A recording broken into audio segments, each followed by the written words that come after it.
तो सुख रघुवर चरण स्नेह, तुलसी जो मन खूंद सम, कानन बसहु की गे। बाबा गोस्वामी जी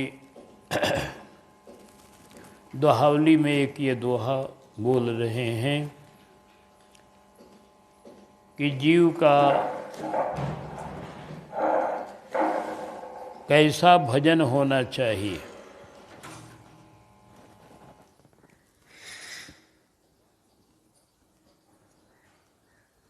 उसके लिए इस दोहे में संकेत है कि पहले तो भक्त को संतोष को धारण करना, यथा लाभ संतोष, राम के चरण में प्रेम। संतोष एक ऐसा गुण है कि यह संतोष अगर आपके दिल में आ जाएगा तो आपके तीनों शत्रु नष्ट हो जाएंगे।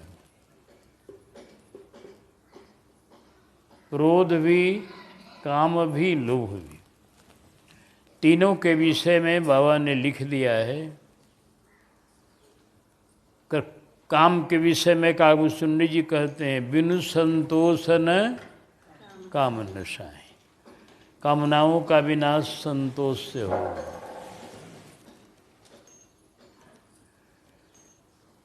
कोई भी कामना है उसको विनाश करने का उपाय है संतोष।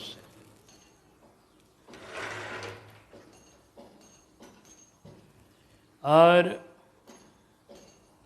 क्रोध के विषय में लक्ष्मण जी बोलते हैं परशुराम जी से कि नहीं संतोष तो पुनि कछु कहूँ। अगर आपको संतोष नहीं है तो फिर बोलिए। इसका मतलब कि संतोष जब हो जाएगा तब आपको क्रोध नहीं रहेगा, और अगर संतोष नहीं है तो बोलिए। और लोभ के लिए राम जी बोलते हैं, लोभ को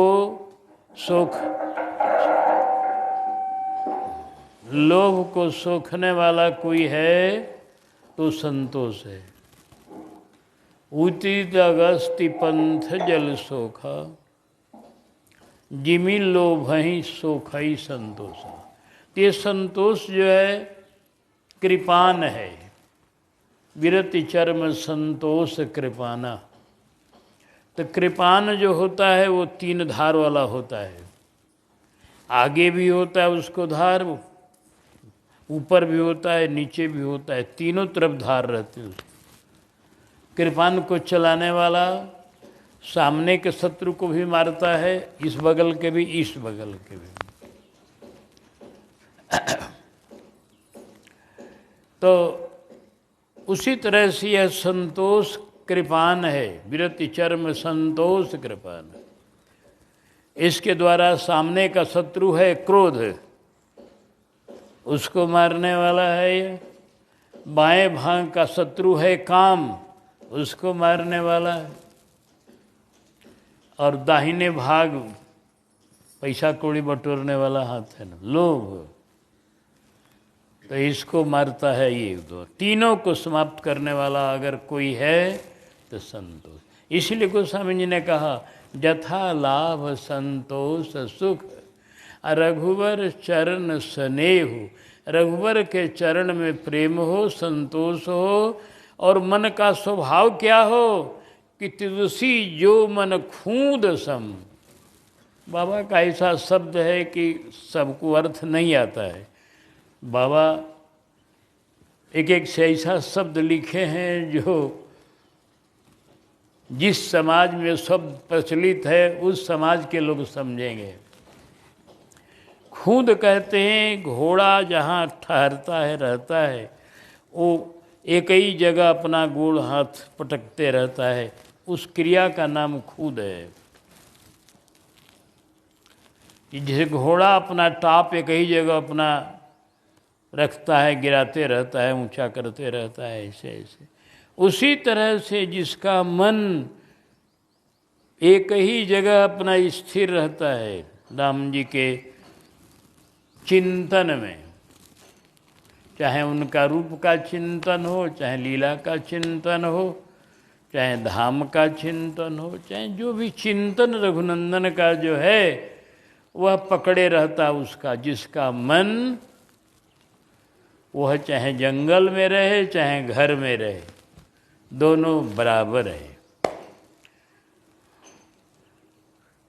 तो नरसिंह जी घर में है, लेकिन इन लोगों का मन खूंद सम है। इन लोगों ने अपने मन की प्रकृति को बिल्कुल प्रभु के चिंतन में लगा दिया है।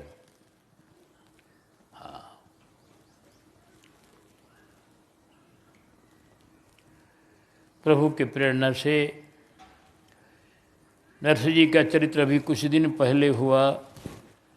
अब फिर उन्होंने प्रेरणा किया, लोगों से निहोरा कराया, तो हमने आज से फिर नरसिंह जी के चरित्र 2-4 दिन चलेगा, क्योंकि यह चरित्र ये बाजा में नहीं गया था, इनका कुछ तबीयत बंद हो गया था। इसी भाव से हुआ कि ये भी चरित्र लोगों को पहुंच जाए, जो लोग अपने घर पर बैठे कथा सुन रहे हैं। तो आइए, नरसिंह जी महाराज पूर्व जन्मों में, क्योंकि पूर्व जन्मों का संस्कार बहुत काम करता है भक्ति क्षेत्र में। पूर्व जन्मों के संस्कार से ही आदमी कथा में आता है, जान लीजिए। बहुत कई जन्मों का जब इकट्ठा होता है पुण्य, तब भक्ति की भावना आती है दिल में। तो जिसने अनेकों जन्म तक पुण्य किया है, अनेकों जन्म तक यज्ञ किया है, पूजा किया है, पाठ किया है, वही कथा में आ पाता है। तो इनका भी पूर्व जन्मों का कुछ संस्कार है। कैसा है सो सुनिए। ये पूर्व जन्म के मुचकुंद नाम के राजा हैं। मुचकुंद राजा रघुवंशी राजा है, श्री अवध के राजा है, और ये महाराज मानधाता के पुत्र है। मानधाता भी रघुवंशी राजा हैं। ये मानधाता के पुत्र हैं। और एक बार देवताओं की लड़ाई में ये गए, देवताओं की तरफ से लड़ करके देवताओं को विजय दिलाया। देवता लोग बड़े प्रसन्न हुए, बोले राजन, आपने हम लोगों को विजय दिलाया है, हम सब देवता वरदान देने वाले हैं, आप कुछ मांगिए सो हम लोग दें।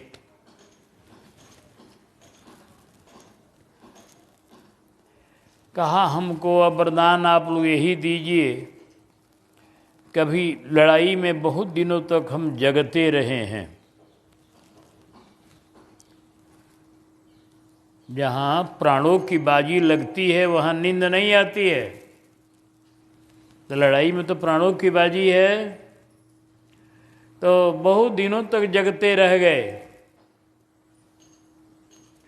कह रहे कि हम बहुत दिन तक जगे हैं, अब आप लोग यही हमको वरदान दीजिए कि हम निश्चिंत सोएं, हमें कोई जगाए नहीं, और जो जगाए उसको मैं देखूं तो भस्म हो जाए।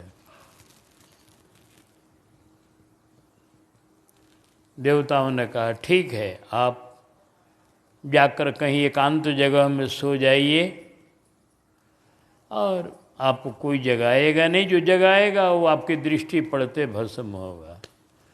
तो वही मुचकुंद राजा धवलगिरी की गुफा में आकर सो गए।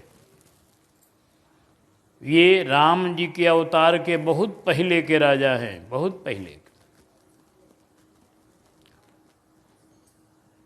और अब सो गए, तब सोए रह गए। समूचा परशुरामा अवतार हो गया था कि नहीं भगवान जाने, समूची लीला राम जी की हो गई, वही सोए रह गए। फिर भगवान धाम गए, फिर द्वापर युग आया, द्वापर युग में महाभारत युद्ध हुआ, ये सोए रहे।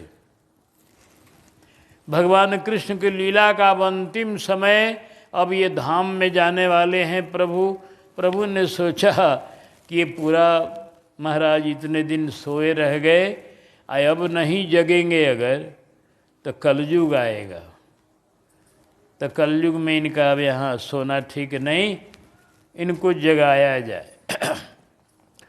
तो जगाने पर तो मरेगा कोई भी, उनको दृष्टि का ये मिला हुआ है देवताओं से वरदान। तो वही काल जवन नाम के राक्षस को भगवान ने सोचा कि दोनों काम हो जाएंगे, हमको इसको मारना भी नहीं पड़ेगा और मुचकुंद राजा जाग जाएंगे। तो उसको देखकर भगवान भाग चले। काल जवन पुकार रहा है,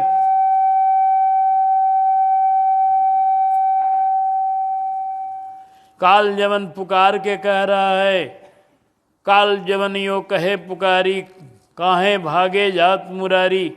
ए भाग कह रहे हो तुम, वीर होकर भाग रहे हो हैं, वीर होकर कायर का काम कर रहे हो, ये ठीक नहीं। लेकिन भगवान भागे जा रहे हो, कहता छोड़ूंगा नहीं, कितनों भागोगे छोड़ूंगा नहीं, वो पीछे पीछे भाग रहा। वो क्या जाने भगवान की लीला को, भगवान तो उसे काल के पास लिए जा रहे। अंत में पहुंच गए धौलगिरी की गुफा के पास। अब भगवान समा गए, अपना चटपट चद्दर उड़ा दिए राजा को, अपने छिप गए जाकर। काल जवन जब घुसा तो जाना कि आकर वो सो गया। इनका पीताम्बर देखकर समझा कन्हैया सो गया, कि बड़ा ही तो कायर है, देखो दौड़ के आया, सो गया, कस के मारा लात, जगो तुमको सोने नहीं देंगे, लड़ो जगो। मुचकुंद राजा की नींद खुल गई। और जब ही दृष्टि पड़ी देवताओं के वर के अनुसार, उसके शरीर में आग लग गई और जलकर भस्म हो गया। एक पंथ दो काज हो गया, भगवान का शत्रु भी मर गया, इसका उद्धार हो गया और मुचकुंद राजा जग गए। भगवान अब सामने आए, एक बैग प्रकाश फैला नीले वर्ण का। राजा ने देखा, रे ये कैसा प्रकाश, आंखें चौधिया रही हैं। तब तक भगवान सामने आ गए, चमचम चमकते हुए एकदम। महाराज अब कौन है? कि तुम देव दिवाकर, आप सूर्य भगवान हैं क्या? कि तुम अग्नि अनूप, कि तुम अखिल भुवनपति धरे चतुर्भुज रूप, कि सारे संसार के मालिक ही तो आप नहीं हो। सहो ना जाए मम नेत्र से दुस्सह तेज अपार, कृपा करो हे तमहरण परिचय दो सरकार। आपका तेज सहन नहीं हो रहा है, आप इतना आपका विचित्र तेज है, सहन नहीं हो रहा है, अपना परिचय आप दीजिए। तब भगवान कृष्ण बोले, मम नाम रूप अनंत है, मम नाम रूप अनंत है, कोई न वर्णन करी सके, कोई न वर्णन करी सके। मम जन्म कर्म अपार बारिधि, जन्म कर्म को समर्थ जो तरी सके,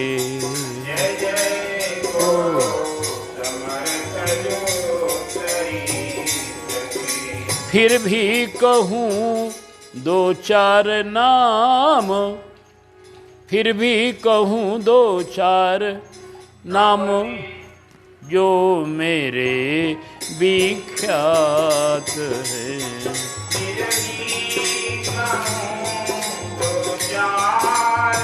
मेरे नाम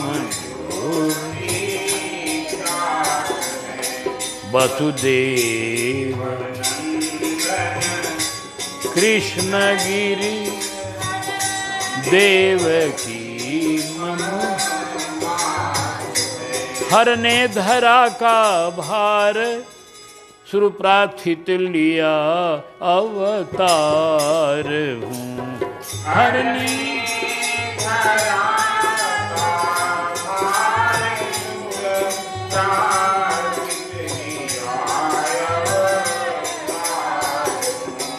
अरे कर सका अब तक सदल बल कंस का संहार हूँ कर सका अब तक सदल कंस का। भगवान ने कहा राजन हमारा नाम और रूप अनंत है, न नाम का अंत है न रूप का अनंत है। मेरे जन्म कर्म की जो कथा है वो भी समुद्र की तरह है, उसका भी था पाना बहुत कठिन है। कोई का सामर्थ्य नहीं है जो मेरे जन्म कर्म की कथाओं को पूरा कह दे। जल सीकर मही रजगन जाही रघुपति चरितन बरनि सिराही। हरि अनंत हरि कथा अनंता कहीं सुनई बहुविधि सब संता। हाँ समुद्र है, पार नहीं पाए। फिर भी दो चार नाम बता रहा हूँ, आप पूछ रहे हैं तो। हमारा नाम वसुदेव नंदन भी है, कृष्ण भी है, गिरधर भी है, देवकी का छैया भी मैं हूँ। और देवताओं की प्रार्थना पर अवतार लिया हूँ। अवतार लेकर अब तक मैंने कंस को, जितना कंस के साथी है सबको समाप्त कर चुका हूँ। बस बस प्रभु मैं समझ गया। हमको इस गुफा में विश्राम लेने के पहले गर्ग जी ने बताया था कि आप विश्राम करो, इस गुफा में सोवो, आपको स्वयं साक्षात परब्रह्म परमात्मा आकर जगाएंगे और अपना दर्शन देंगे। आज सो मैं दर्शन कर रहा हूँ, बड़ी कृपा हुई। हे नर जीवन देने वाले प्रभु परम दयालो नारायण, हे व्यापक विश्व निवास नाथ तव चरणन में सत बार नमन।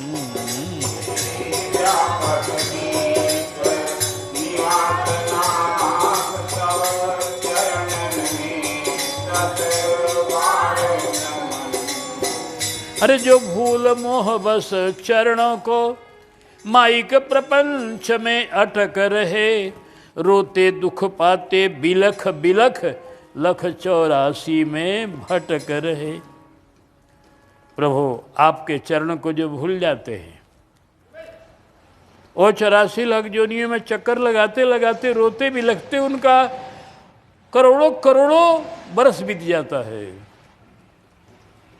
आपके जब तक कोई चरण का आश्रय नहीं लेता है तब तक जीव का दुख नहीं दूर होता है। हे नाथ अब अपने इस चरणाश्रित को श्री चरणों में स्वीकार करो। अटकन भटकन से दूर हटा सेवा में अंगीकार करो। अटकन भटकन से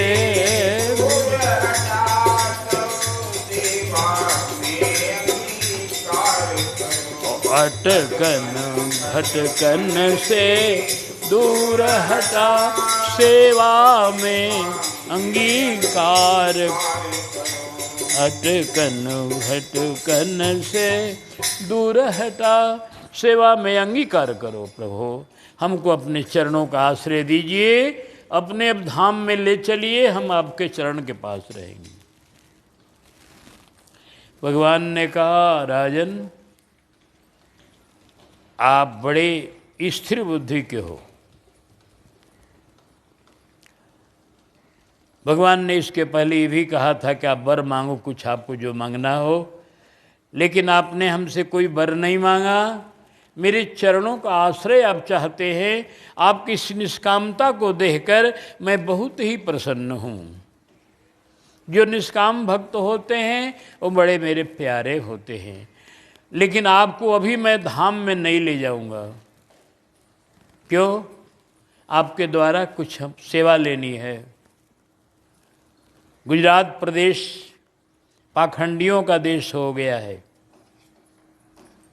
पाखंड धर्म वहाँ फैल गया है और अस्मार्थ सब लोग हो गए हैं। वैष्णवता वहाँ बिल्कुल कहीं दिखाई नहीं पड़ती है।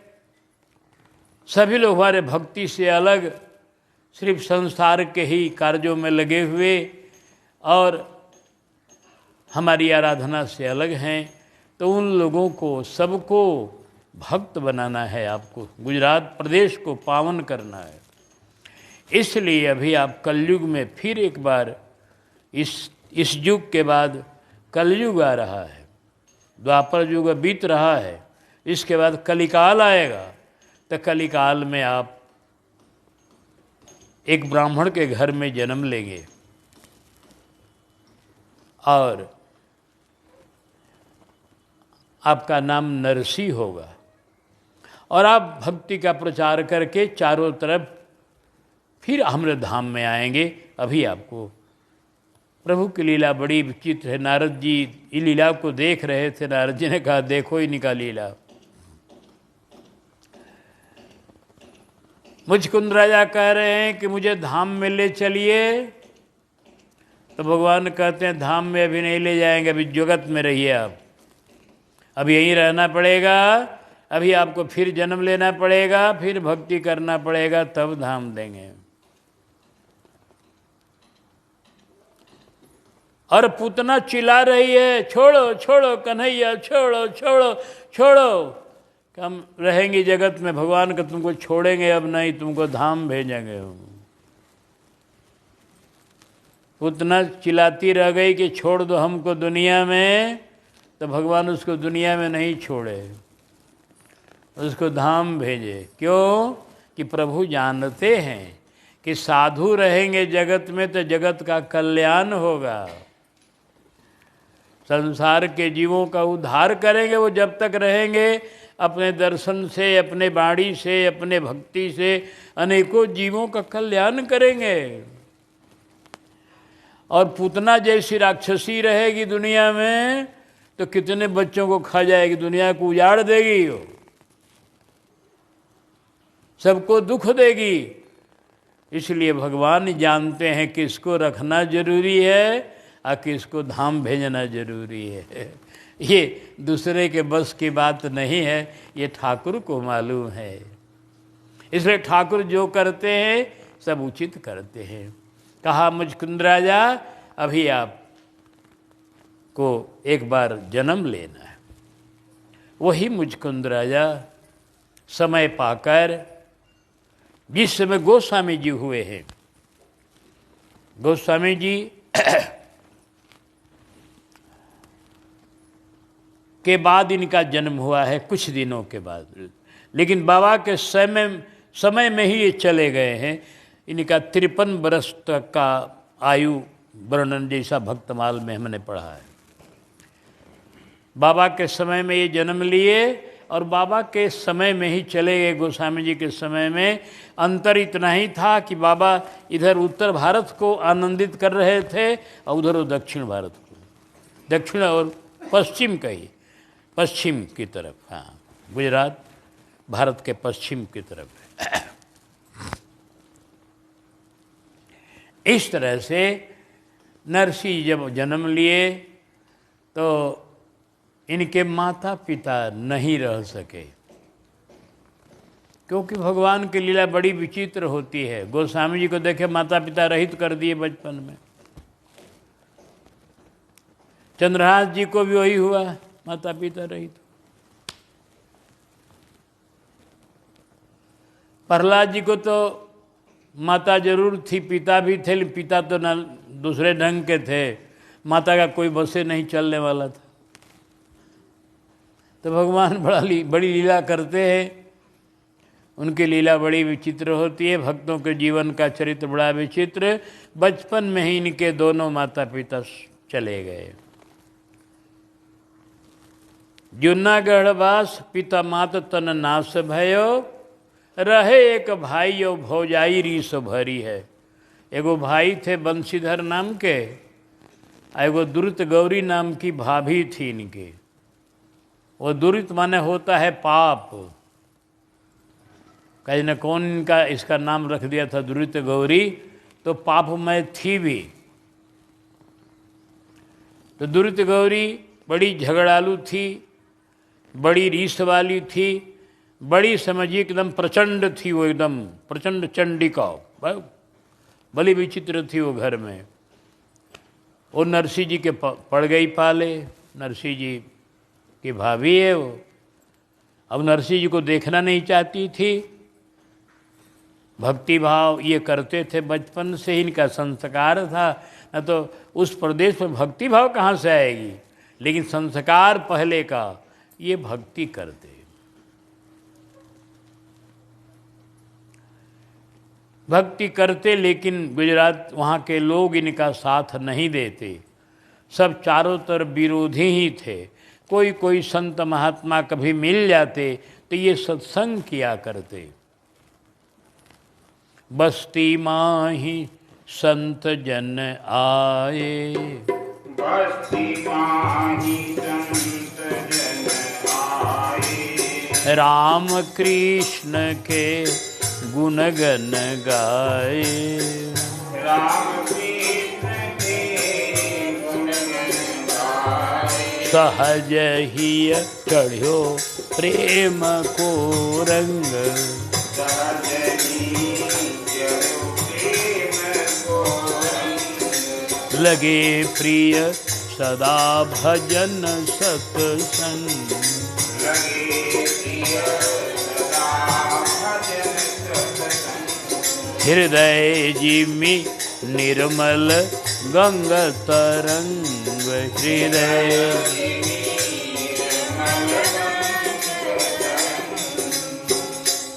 प्रभु को नित चिंतन करत, जग की चिंता त्याग, हृदय माहि प्रभु मिलन की रही चटपटी लाग। अरे होनहार बिरवा के सहज ही होत ठीकने पास, होनहार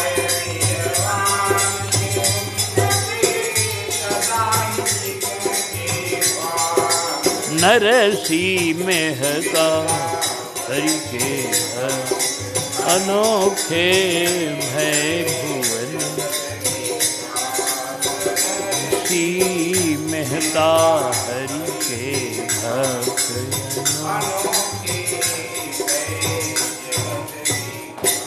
एक बार बस्ती में महात्मा आ गए। बस्ती में ही संत जन का माने बहुत महात्मा आ गए, क्योंकि संत लोग भी देखते रहते हैं कहाँ सूखा है वहाँ वर्षा जरूरी है, जहाँ सूखा है। तो जना लोग की गुजरात प्रदेश में भक्ति की बड़ी गड़बड़ी है, तो कुछ संत लोग आ गए यहाँ के लोगों पर कृपा करके, और नरसिंह जी पर कृपा करके जूनागढ़ में संतों का समाज आ गया और बड़ी जम के सत्संग हुआ। उसी से नरसिंह जी का जो संस्कार था वो और प्रस्फुटित हो गया। जैसे दियसलाई की काठी में पहले से तिल्ली में उसके संस्कार है अग्नि का, लेकिन एक खांचा लगाना पड़ता है तब जाके वो अग्नि प्रकट हो जाएगी। वैसे ही नरसिंह जी को पहले से ही संस्कार, अब महात्माओं का संग मिला तो सहज यह चढ़्यो प्रेम को रंग, एकदम प्रेम के रंग में डूब गए। इनको भजन प्रिय सत्संग लगने लगा, दुनिया इनको सुनी लगने लगी। अब प्रभु के भजन के बिना इन्हें अब चैन नहीं मिले, लगन लग गई। संत की कृपा से ही लगन लगती है। इसलिए प्रभु को नित चिंतन करत, जग की चिंता त्याग, और हृदय माहि प्रभु मिलन की रही चटपटी लाग। अब जग चिंता को छोड़कर प्रभु का चिंतन, बस यही तो भक्ति है। भक्ति का मूल यही है। रीढ़ जिसे कहिए भक्ति रूपी शरीर का रीढ़ है, तो यही है चिंतन प्रभु का हो। बस चिंतन ही पर सब है। बस जिसका चिंतन सुधर गया, रातों दिन एक रस प्रभु का चिंतन, उसका जीवन सुधर गया, उसका जन्म जन्म सुधर गया, वह भगवान का प्यारा बन गया। क्योंकि भगवान गीता में घोषणा करते हैं, एवं सदयुक्ता नाम तस्याहम सुलभ पार्थ, जो हमारे में बराबर लगा हुआ है उसके लिए मैं सुलभ हो जाता हूँ। ऐसे चिंतन करने वाले के लिए भगवान दुर्लभ नहीं रह जाएंगे, बहुत जल्दी सुलभ हो जाएंगे। हाँ, बहुत जल्दी। चिंतन बड़ी बात है।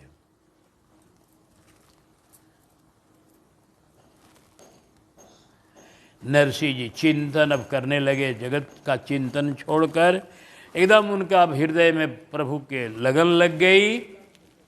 और लगन तो लग गई, लेकिन सत्संग तो मिलता नहीं है रोज रोज। वो तो महात्मा आ गए थे तो मिल गया, यहाँ तो लोग सब के सब विमुख लोग हैं। एक दिन बड़े दुखी होकर रोने लगे भगवान से कि प्रभु कैसे देश में हमको भेज दिए, तेरी लीला जगत से न। लीला कैसे है वो? तेरी लीला जगत से न्यारी मेरे जीवन धन गिरधारी। तेरी लीला जगत से न्यारी, तेरी लीला जगत से एक शब्द खाली छूट रहा है कोई।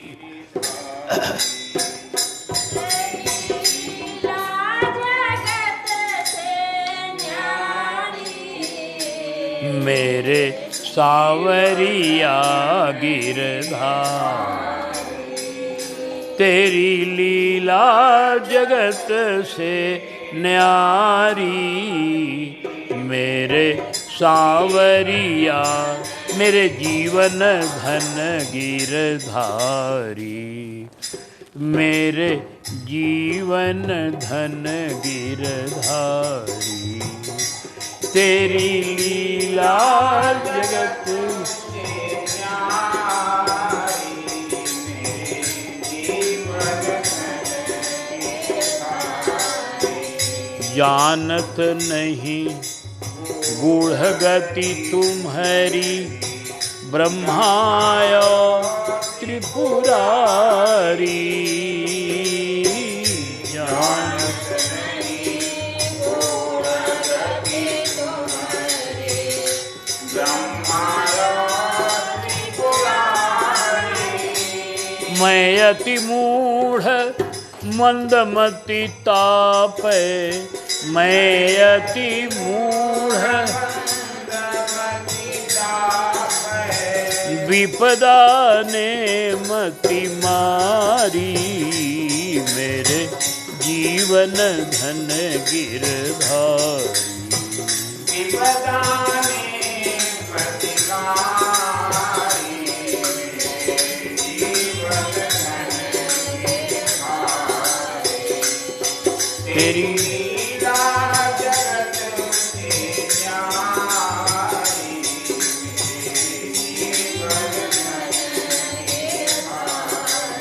बाल दशा में तज गए मुँह को पिता और महतारी, बाल दशा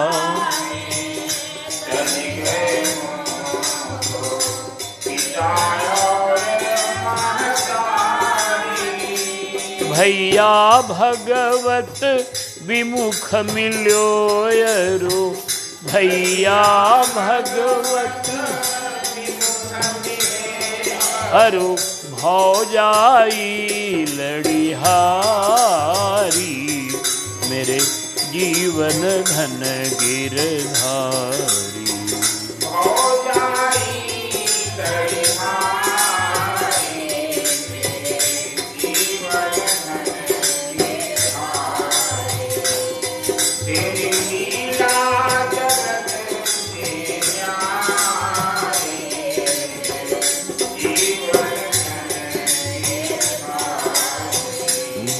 गुर्जर देश लोग पाखंड, संतन को दे गारी। गुर्जर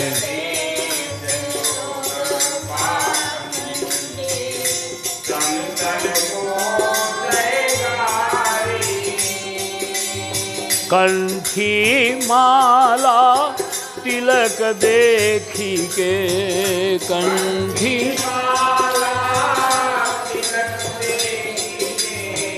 निंदा करत प्रचारी, मेरे जीवन धन गिरधारी। निंदा करत प्रचारी,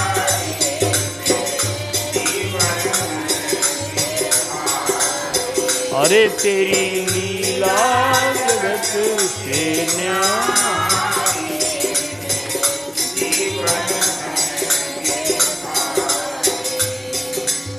ऐसे कुल में पठई मन मोहन कहा बिचारी। ऐसे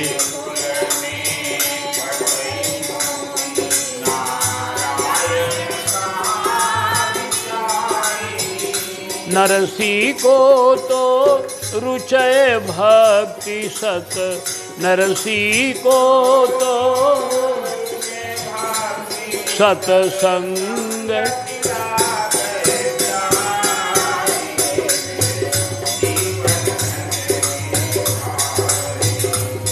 तेरी लीला जगत से न्यारी, मेरे जीवन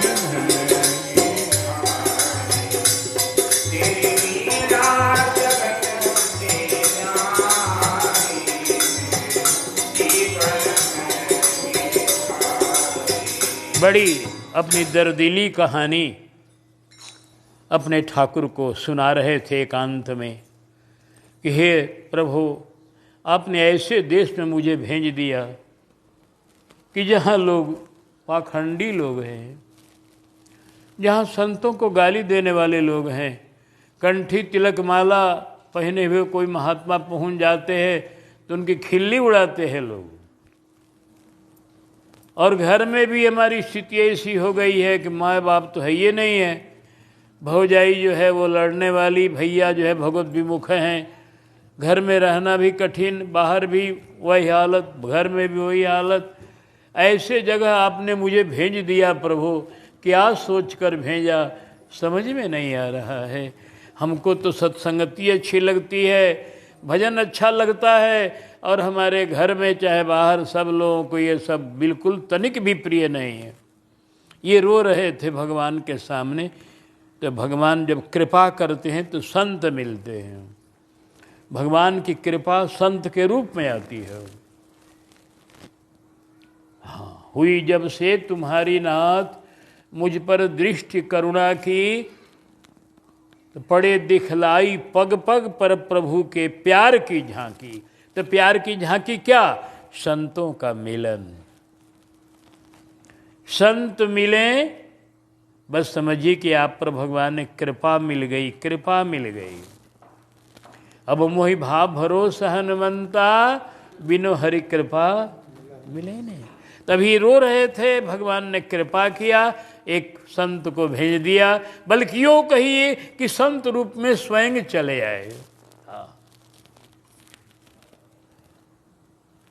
जब नरसिंह जी का पाठ होता था, लीला होती थी, तो स्वयं महाराज जी यह पाठ करते थे संत वाला। वही आते थे बन करके समझाने के लिए नरसिंह जी को। बहुत पहले, इधर की बात अभी मुझको याद नहीं, लेकिन पहले की बात करें। और आते आते संत गाने लगे कि जाको परमेश्वर अपनावे, जाको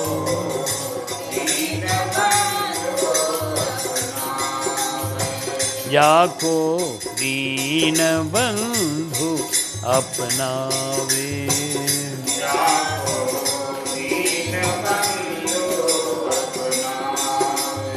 लय सर्वस्व दिलावे ठोकर, लय सर्वस्व दिलावे ठोकर, अतिशय दीन बनावे जाको दीन बंधु अपनावे। अतिशय दीन बनावे जाको दीन बंधु अपनावे। बंधु विरोध मान की हानि, रोग असाध्य लगावे। बंधु विरोध मान की हानि, रोग असाध्य लगावे। हरि के महत अनुग्रह लक्षण, हरि के महत, हरि के महत अनुग्रह लक्षण, सतगुरु संत बतावे जाको इन बंधु अपनावे।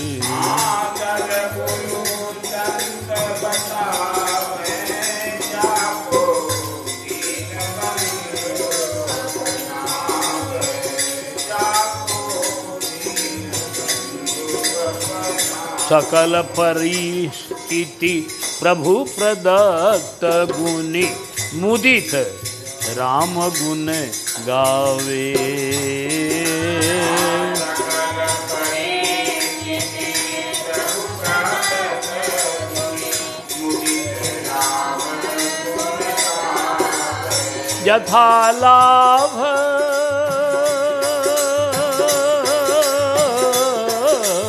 यथा लाभ संतोष सरल चित, यथा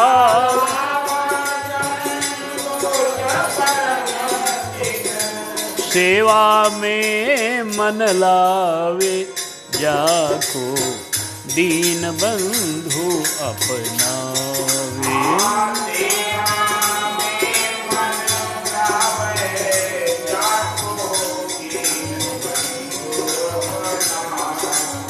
जाको दीन बंधु अपनावे।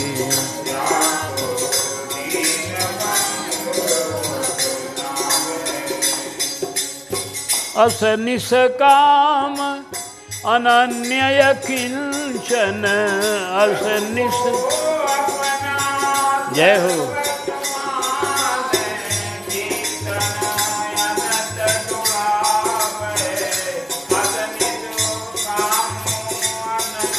हाँ प्रभु को अपना सर्वस माने, चित नहीं अनत डुलावे को।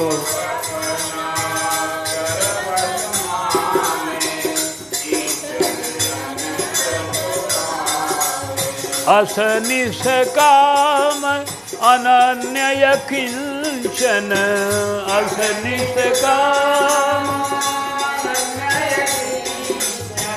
नारायण को भावे जाको दीन बंधु अपनावे।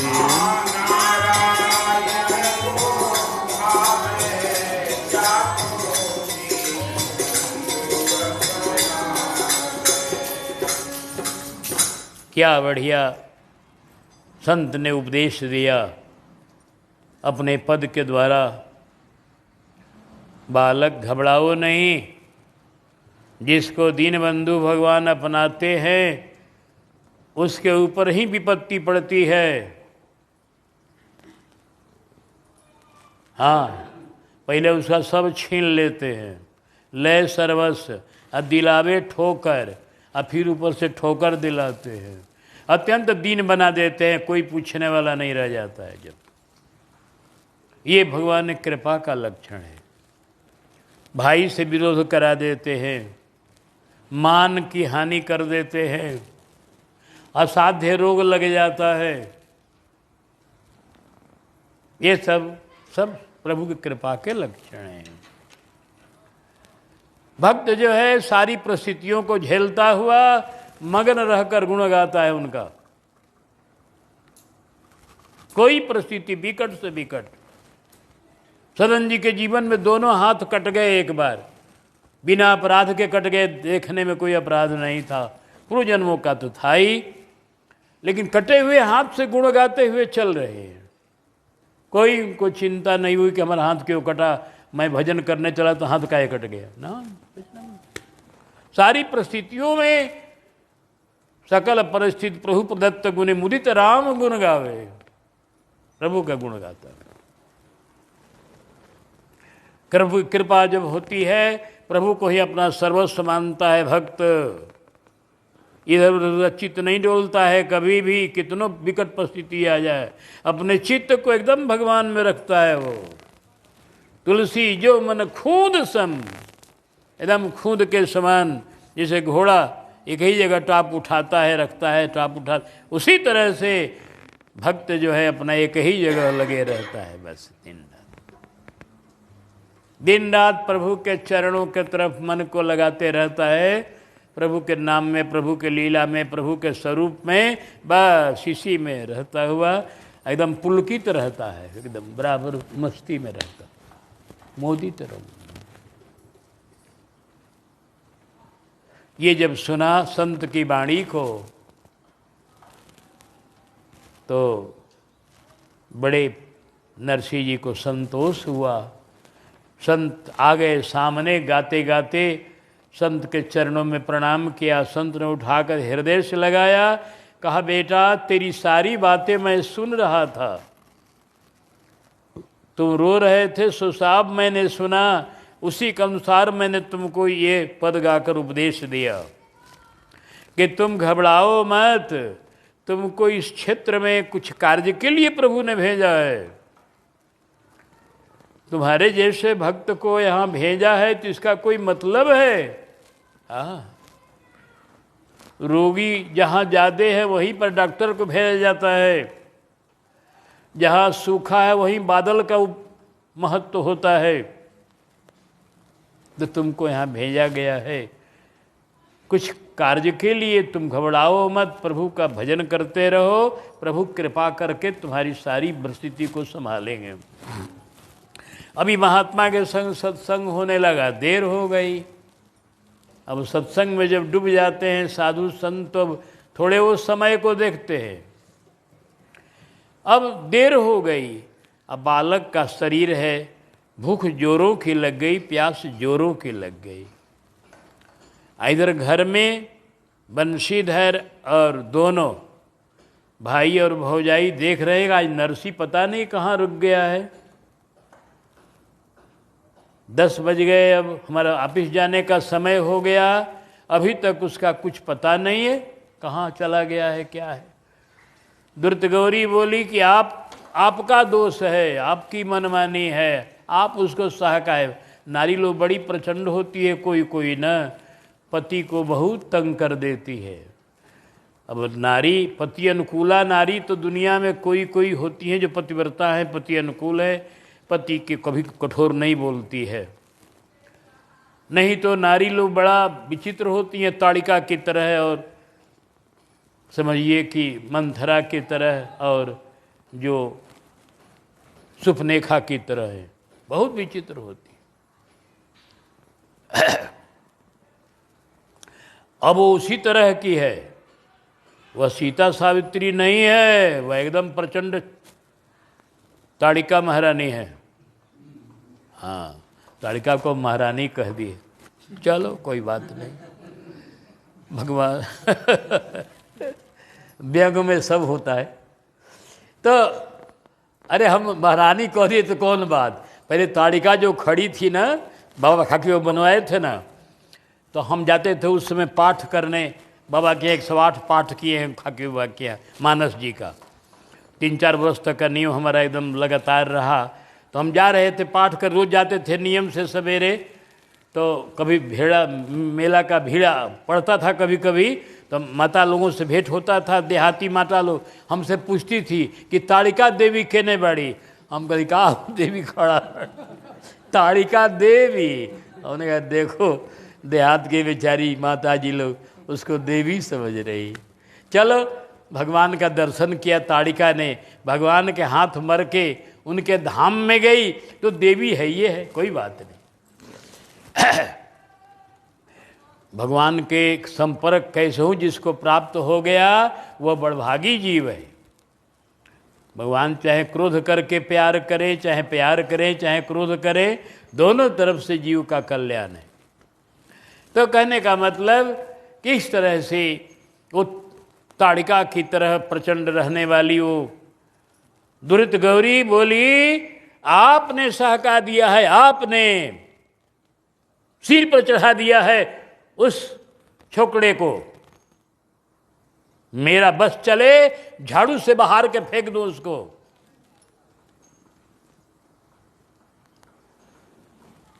बंशीधर जी बोले, अरे दुरित गौरी तुझको समाज में नहीं न रहना है, हमको तो समाज में रहना है। आदमी क्या कहेगा, कुछ आज करेंगे तो लोग कहेगा कि बाप मर गया, माँ मर गई तो बंशीधर तकलीफ दे रहा है नरसिंह, तो हम पर कलंक लगने कहा कुछ नहीं, हम जानती ये सब बात, कलंक क्या लगेगा।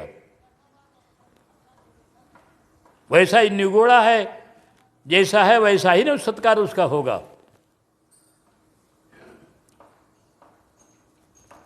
कहा कि देखो अभी कुछ दिन गम खाओ, गम अभी कुछ दिन खाओ, बच्चा है थोड़ा बड़ा हो जाएगा तो फिर अपने समझ जाएगा और बात खत्म हो जाएगी, अभी कुछ विशेष एक्शन लेना ठीक नहीं। गम खाओ तुम, अब ये दुरित गौरी गम नहीं खाएगी। आज इतना देर किया है ना, या तो वही रहेगा या मैं रहूंगी, ये जान लो।